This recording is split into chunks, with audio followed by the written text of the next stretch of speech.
Are you ready to create a life you crave? Let's spin that doom loop of negativity into an upward success cycle and start living lucky. Good morning. I'm Jana. I'm Jason. And we are living lucky. I know you are too, because you are here with us. Yes. And I am so grateful. Great decision. We are talking about giving up. Don't do it, but people are doing it. And here's the thing. We're just going to have a discussion right now. Jason's been doing some coaching with some different couples and different relationships. And it seems to me, Miss Jana, who was the columnist back in the day? Dear Abby. Yes. Yeah, that was way back in the day. Yeah, but she was good, right? I'm showing my age, but she was good. I remember my mom loved Dear Abby. In college, she would clip out articles and send them to me from Dear Abby. To you? Yeah. Well, my dad was like, Jana, you need to read. And he goes, I don't care what you read. You can read Dear Abby. I'll start there. there. So I did. I'll start there then, Dad. And then there was also a sex therapist that I would sometimes Dr. listen. Ruth. Yes. Oh, that's so funny. At any rate, Jason's had the opportunity to coach some different couples. And it has been an experiment in sociology. It's also given us the opportunity to see what works and what doesn't. We know what works in our relationship. And many times people come to us and say, we just want to build a relationship like what you have. Yeah. So we're trying to help others do that. And what we have noticed is that when things get tough, people are very quick these days to quit. To let it go. Yeah, and I think a lot of that comes from, if you think of your resistance and or your persistence in a lot of things in life as like a serpentine belt that runs your motor. Mm-hmm. That got very loose over COVID. A serpentine belt that runs your motor. So it's like your fan belt. But okay. it runs a lot of things. So a fan, I don't know why I was thinking of a snake. Well, so there used to be a fan belt that was almost like one belt, and then there were multiple belts. Now there's a serpentine belt in a lot of cars that kind of wraps between all these different things, and one belt runs all these. I'm not a mechanic by any means, you know this. Just like I'm not Dr. Ruth. But that belt gets loose, and the pulleys that it pulls on, it doesn't turn those anymore. So the resistance gets loose. And that's kind of what happened during COVID. I think people started saying, oh, you know what? The world may stop. I don't have to keep going. I can just there's a lot of isolation coming. And especially with couples, they start building these kind of walls between themselves and what's not working or what they don't want, instead of seeing all the things that they do want after a while. It's keeping score. Is it, I don't have, what is the subconscious thought? Is it, I don't have to do this if I don't want to? I heard you say that. Well, or is there something even deeper there? Is it, I feel powerless. Like no matter what I do, it doesn't make a difference. Like I have no control. So that's part of it, because I think that's part of that stacking the wall. That when we stack a wall between a relationship, any connection, you start losing your power because you start focusing on the wall. Okay, you can say you lose your power, but I feel you actually gain power.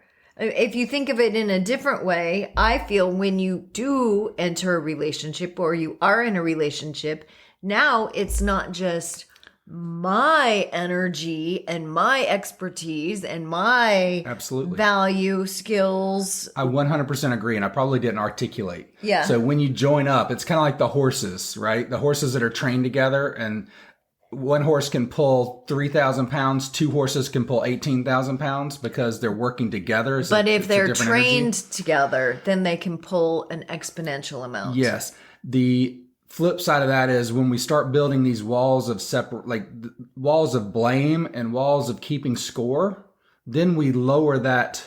We separate the training. We separate the energy between us. So if I start saying, I'm not getting this, or I'm not getting this, now we need to articulate the things that we need, right? But if we're just stacking up this evidence of why the relationship isn't working, or why it might be good to get out, or why, like all these things, like we don't keep huddling up and say, hey, you know what? We have a plan. We're extraordinary people. We got in this relationship to have an extraordinary life and experience together, and to have a powerful existence in this relationship. Then we start letting that energy fade because we're not coming back and communicating each other every time and then going in the same direction. We start kind of pulling apart. Here's the other thing I want to bring up about this group of people that Jason has been coaching. Once one couple starts to talk about how they are splitting, they've just decided it's not working out for them, and they've just decided, you know what, it would be best if they go their own way. It's almost like they're romanticizing The separation. singlehood. Yeah.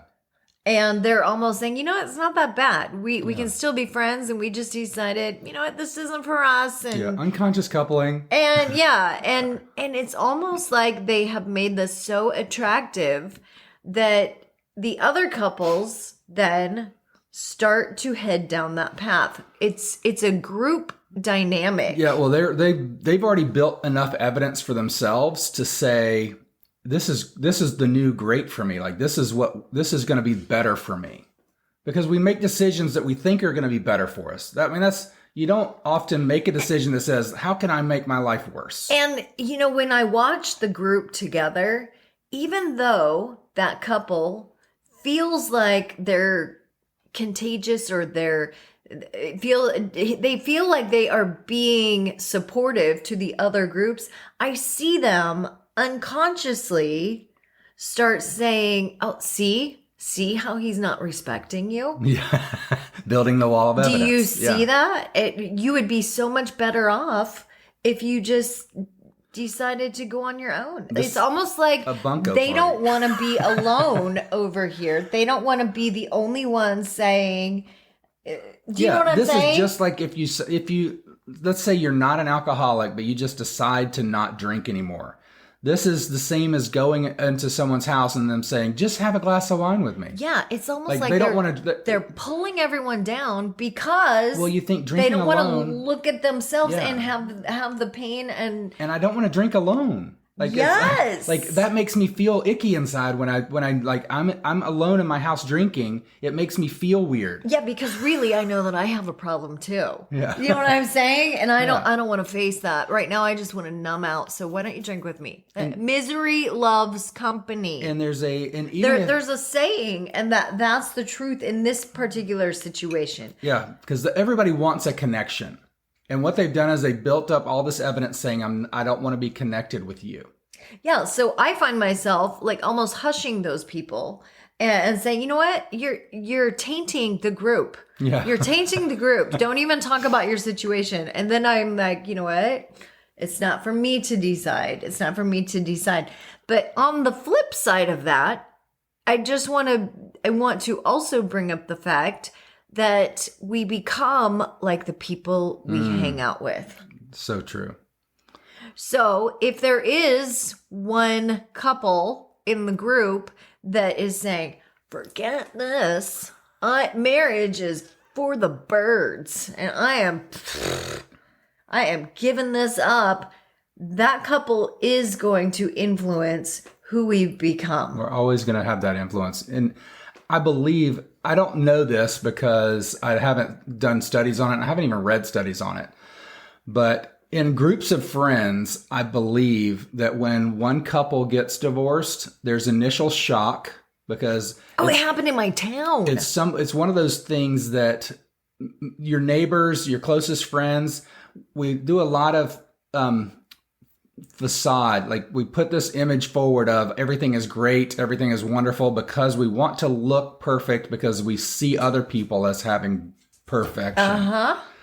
And then the divorce happens or the separation happens and everybody's like so blown out of the water. Yeah, can you believe? And then they almost start talking about it, and then there's the wave of change. Yeah, and that wave kind of washes over people. The first wave is, oh my gosh, can you believe it? I didn't even know they were having issues. And it's almost judgment that comes out. And then people start looking at putting the mirror up to themselves. And then you have acceptance for it, and you start picking which person you want. You romanticize it. You try to be friends with both parties in the divorce, and then you start going, "Hey, they're okay.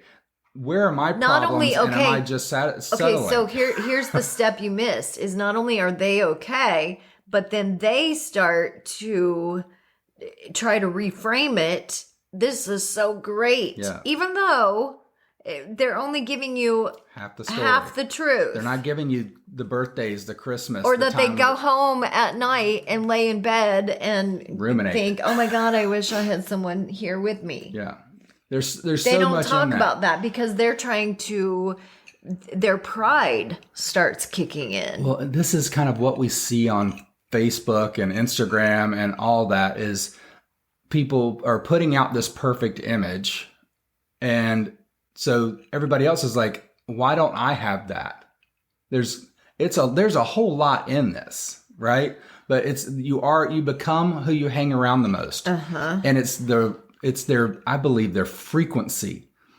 So it's not just what you think they are, but their frequency. So get a little deeper with your friends. Like, have real conversations, because right now we go around in most conversations, even within friend groups, are superficial at best. Like, it's just, and I know this because I just spent 3 days with Mike and Hugh, and which are his two best friends from high school. We did talk a lot about relationships, a little about it. No, but most you of the never time, mentioned your wives. Remember, you came home and I said, "How's Hugh's wife?" Everyone mentioned their wife. I never asked in the 3 days I was there. "How's Mike's wife?" "I don't know. I never asked." And I was like, "What? Did they ask about me?" I went, "Yeah." I think we told each other about our wives, but then again, we tell each other what we want the other to know. People to hear. Right? And we didn't. I feel go like deep. maybe I should do some sort of workshop for men in how to communicate. Yeah, like we could go play golf for 5 hours and never really talk about anything but golf. Which is weird because we have all this time between shots and waiting on the people in front of us. Like, there's a lot of areas there to really get connection together. And we connect over the doing instead of over any feelings. I mean, I could go golfing with anyone. And you would have their life story by the time you got home. After the fourth hole, I'd be like, "Oh my God, I know way too much about this person." So true.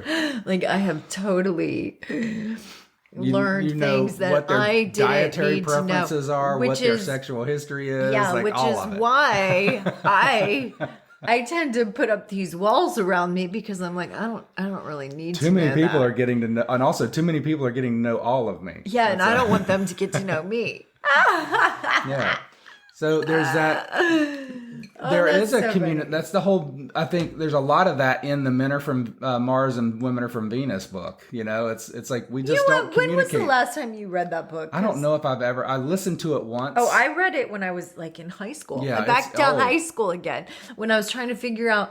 I don't understand why everybody wants to ask out Stacey Anderson. Well, it was definitely her bra size at that time. The boobies. Yeah, I mean, she's a nice person. Don't get me wrong, but you know, I'm like, I don't understand why nobody's asking me.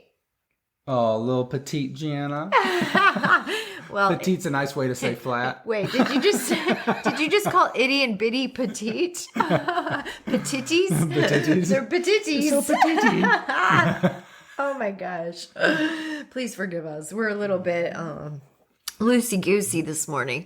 I think that maybe we should continue talking about relationships, because I do feel that we have a lot of value to add. Yeah. And I do feel that the more we talk about it, it helps people become aware of what's really happening and what's going on. And that's really the key, is just having that awareness, and also knowing, what do you want out of the relationship? And are both parties on the same page? Like, when we huddle up 4 or 5 times a day, because if you think of a relationship as a tug-of-war and you're tugging on the side, a lot of times I'd recognize that I'm pulling sideways when you're pulling straight back. And then also sometimes you're pulling sideways when I'm trying to pull straight back. Just to clarify, when we're playing tug-of-war, he uses the tug-of-war analogy. We are both on the same side of the rope. Absolutely. Okay. Yeah. Good, I good feel distinction, like I feel right? like We're not, in so many relationships and so many marriages, people get on the opposite sides of the rope. people get flipped. Oh, yeah. And they start working against each other. Right. We're on the same team. And they don't do it intentionally. That's the biggest thing, that they don't even know that they're pulling on the opposite sides of the rope because they haven't gotten back together and just had this discussion about, hey, what are the things that are important to us and in our relationship? And like doing that vision of where are we going? Yeah. And And sometimes, if you don't know where you're going, you're never going to get there. sometimes, I mean, tug-of-war, we could do a whole podcast about tug-of-war. There's strategies Right. involved with tug-of-war that you can make it easier for everybody. And it's really a game of... Strategy. it really is. Okay, that's enough for now. Thank you for joining us. What I do want to conclude with is when things get tough, don't give up. Don't give up. It's almost like the universe is testing you to go to a new level, to take it up a notch. And the more you go through that resistance, you're going to get stronger for that next level to where you become invincible. Yeah, and you're going to have more tools to deal with things. I love it. You guys keep living lucky. Bye-bye. Take care. If the idea of living lucky appeals to you, visit us at startlivinglucky.com.